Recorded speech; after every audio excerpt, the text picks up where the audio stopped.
আসসালামু আলাইকুম। বাংলাদেশের সুনামধন্য বেসরকারি উন্নয়ন সংস্থা রিসোর্স ইন্টিগ্রেশন সেন্টার রিক এনজিও আজকে দৈনিক ইত্তেফাক এবং বাংলাদেশ প্রতিদিন পত্রিকার মাধ্যমে 875টি পদের বিশাল একটি নিয়োগ বিজ্ঞপ্তি প্রকাশ করেছে। এই বিজ্ঞপ্তিটিতে বাংলাদেশের সকল জায়গা থেকে নারী এবং পুরুষ উভয় প্রার্থীরাই আবেদন করতে পারবেন। আজকের এই ভিডিওতে আবেদন করতে আপনার কি শিক্ষাগত যোগ্যতা থাকতে হবে, কি কাগজপত্র আপনাকে পাঠাতে হবে, এছাড়াও এই এনজিওতে কাজের পরিবেশ কেমন, সব বিষয়ে কিন্তু আমি আপনাদের বিস্তারিত আলোচনা করব।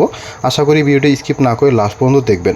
প্রিয় চাকরি প্রত্যাশী বন্ধুরা, আপনি দেখতে পাচ্ছেন রিসোর্স ইন্টিগ্রেশন সেন্টার রিক বাংলাদেশ প্রতিদিন পত্রিকার আজকে 16 আগস্টে 875টি পদে বিশাল একটি নিয়োগ বিজ্ঞপ্তি প্রকাশ করেছে।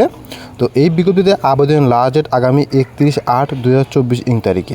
এই বিজ্ঞপ্তির সবচেয়ে আকর্ষণীয় পদ নাম্বার হচ্ছে 5 ক্রেডিট অফিসার। এই পদটিতে শূন্যপদের সংখ্যা 400টি এবং এই পদে আবেদন করতে আপনাকে এইচএসসি বা সমমান ডিগ্রিধারী হতে হবে। এই পদের মাসিক মূল বেতন 14,900 টাকা, স্থায়ীকরণের আগে 34,800 হতে 36,290 টাকা পর্যন্ত প্রাপ্য হবেন।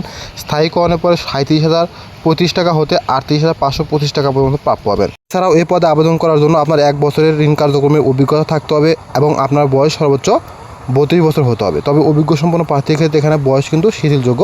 আপনি যদি বেশি অভিজ্ঞ সম্পন্ন প্রার্থী হয়ে থাকেন সেক্ষেত্রে আপনার বয়স যাই হোক না কেন আপনি কিন্তু এখানে আবেদন করতে পারবেন। 4 নম্বর পদটির নাম হচ্ছে শাখা হিসাব কর্মকর্তা। এই পদটিতে শূন্যপদের সংখ্যা 250টি। এই পদে আবেদন করতে আপনাকে ন্যূনতম স্নাতক বা সমমান ডিগ্রিধারী হতে হবে। এই পদে মূল বেতন 15,700 টাকা এবং স্থায়ীকরণের আগে 36,400 হতে 37,970 টাকা পর্যন্ত প্রাপ্য হবেন এবং স্থায়ীকরণের পরে 38,755 হতে 40,325 টাকা পর্যন্ত প্রাপ্য হবেন।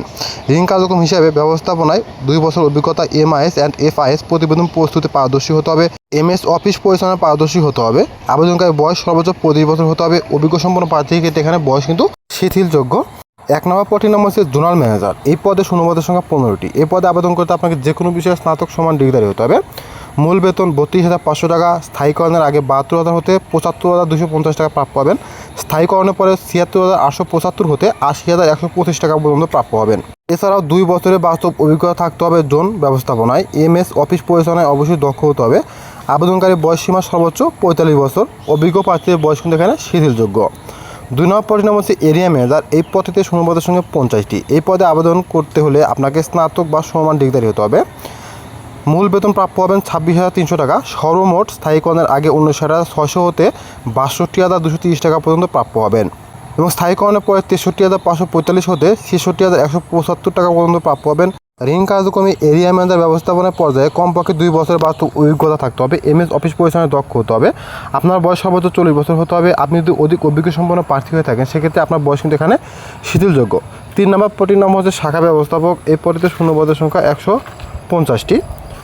এই পদে আবেদন করতে আপনাকে ন্যূনতম স্নাতক বা সমান ডিগ্রিধারী হতে হবে। মূল বেতন 21,000 টাকা।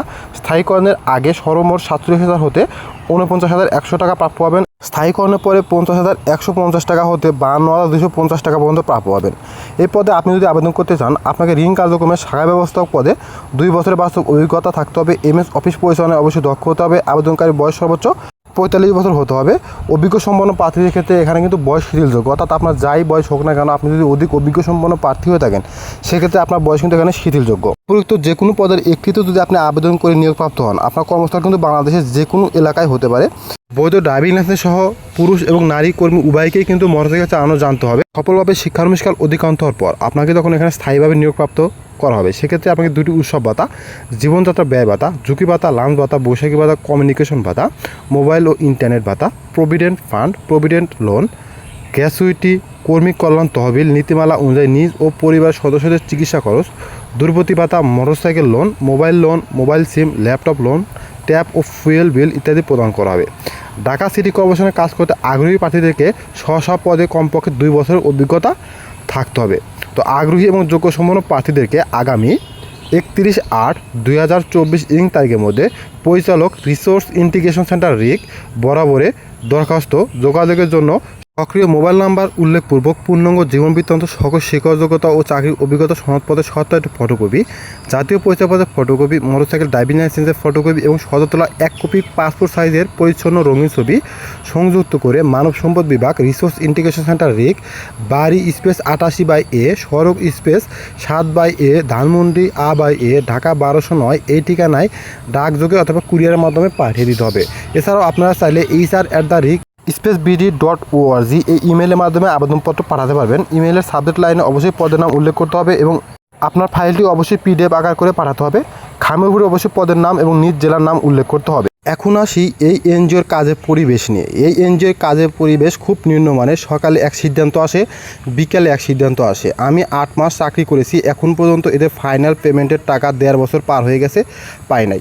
HSC পাশে আপনাদেরকে এত টাকা বেতন প্রদান করবে, যা সচরাচর কোনো এনজিও কিন্তু এত টাকা বেতন প্রদান করে থাকে না। পুরো বিজ্ঞপ্তি কোনো জায়গায় কিন্তু সাপ্তাহিক ছুটি 2 দিন কোনো জায়গায় উল্লেখ নাই।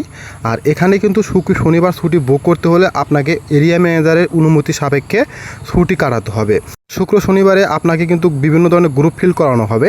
আপনার অফিসে কাজ না থাকলে অন্য অফিসে যে গ্রুপ ফিল করিয়ে তাদের বকে আদায় করানো হবে। অবশ্য সেজন্য আপনাকে শুক্রবারের দিন 400 টাকা দুপুরের অতিরিক্ত ভাতা হিসাবে প্রদান করবে। এই এনজিওতে কিন্তু কোনো কিস্তি বাকি মানে না। ওজন থেকে সম্পূর্ণ নিষেধ করে দিয়েছে, টাকা ভরা যাবে না। আবার তারাই কিন্তু প্রচুর চাপ দিয়ে আপনার থেকে টাকা কেটে নিয়ে তাদের কিস্তিতে ভরাবে। এই এনজিওতে কাজ করে মানসিক শান্তি কি সেটি কিন্তু আপনি পাবেন না। তাই আপনারা যারা চাকরি করবেন করতে পারেন, কেননা এত টাকা বেতনের চাকরি HSC পাশে যে কোনো মানুষেরই দরকার। তাই HSC পাশে চাকরি সাধারণত আপনারা পাবেন না এই এনজিওতে এত টাকা বেতনের। এছাড়াও এই বিজ্ঞপ্তিটি সম্পর্কে আরও কিছু জানার বা বোঝার থাকলে সেক্ষেত্রে কমেন্ট বক্সে কমেন্ট করতে পারেন, অথবা চাইলে ফেসবুক পেজে সংযুক্ত আর বিস্তারিত জানতে পারেন। ফেসবুক পেজের লিঙ্ক এই ভিডিওর ফার্স্ট কমেন্টে পিন করে দেওয়া আছে। নিয়মিত চাকরি বিজ্ঞপ্তি প্রতিদিন সবার আগে পেতে চ্যানেলটি সাবস্ক্রাইব করে পাশে থাকা বেল আইকনটি অল করে দিয়ে আমার সাথে থাকবেন। আসসালামু আলাইকুম।